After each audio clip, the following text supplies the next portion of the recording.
अब ये साफ था कि वो कोई वेयरवुल्फ नहीं बल्कि एक स्किन वॉकर है, पर इस स्किन वॉकर के पीछे किस इंसान का चेहरा है ये अभी भी साफ नहीं था।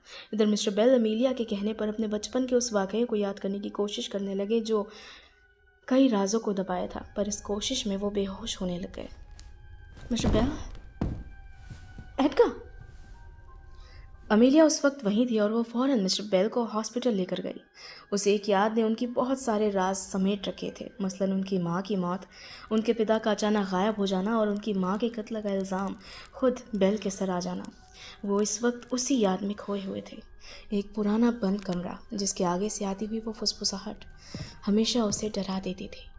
मेरी मदद करो। क्या उस याद का उस स्किन वॉकर से भी कुछ लेना देना था? शैतान एक बार फिर से शिकार पर निकल चुका था और वो चारों तरफ अपने शिकार को ढूंढ रहा था। रात का अंधेरा गहराता जा रहा था। वो एक छत से दूसरे छत पर बड़ी आसानी के साथ छलांग लगा रहा था। उसकी आंखों में खून उतर आया था। मिस्टर मैल्कम जानते थे कि चांदी की गोलियों से शैतान का कुछ बिगड़ने वाला नहीं है, पर आग से हर शैतान डरता है। उन्होंने उसे ढूंढा और उसकी तरफ एक आग से जलता हुआ तीर छोड़ दिया। वो निशाने पर लगा और वो शैतान घबराकर वापस जंगल की ओर भाग गया। उसके पीछे पीछे मिस्टर मैल्कम भी गए। वो अपने घोड़े पर थे।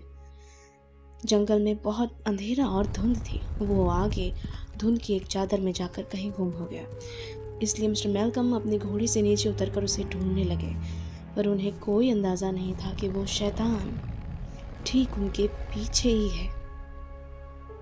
मिस्टर मैल्कम उस शैतान को अभी भी ढूंढ रहे थे। वो जंगल में हर तरफ देख रहे थे, पर तभी अचानक वो शैतान उनके पीछे की तरफ आ गया और जब वो पीछे मुड़े, उसने बहुत ज़ोर से उन्हें उठाकर एक तरफ फेंक दिया और वो एक पेड़ से टकराकर वहीं बैठ गए। उनके पास अभी भी उनकी गन थी।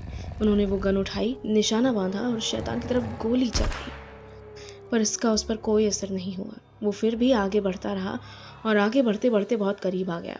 अब उनके पास गोलियां भी ख़त्म हो रही थी, पर वो आखिरी गोली भी ज़ाया हो गई। उस पर इसका कोई असर नहीं पड़ा, इसलिए बचने के लिए उन्होंने अपने हाथ में पकड़ा लैंप उस शैतान पर दे मारा।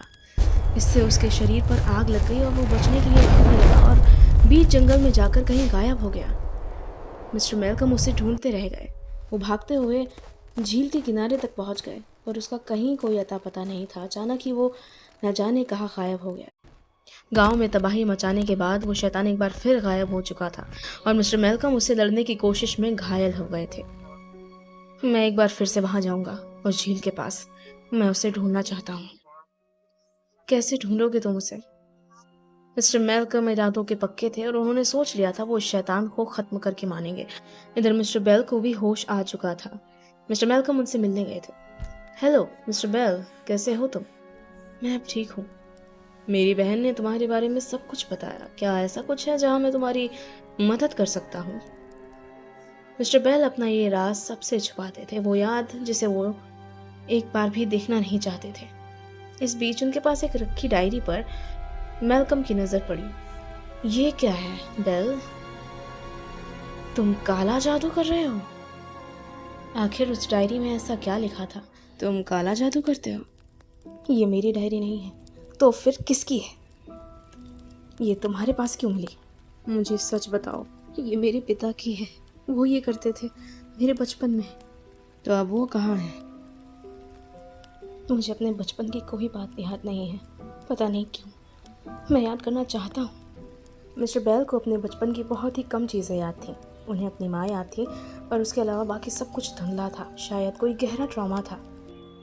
इधर मिस्टर मैल्कम वापस उस झील के पास थे। उन्होंने उस झोपड़ी को तोड़ा और उसके अंदर जाकर देखा। ये देखो, ये सारा काला जादू का सामान है। ये सब क्या है? गुमशुदा लोगों की लाशें उस झोपड़ी के बेसमेंट में पड़ी हुई मिली थी। अब आगे क्या होने वाला था?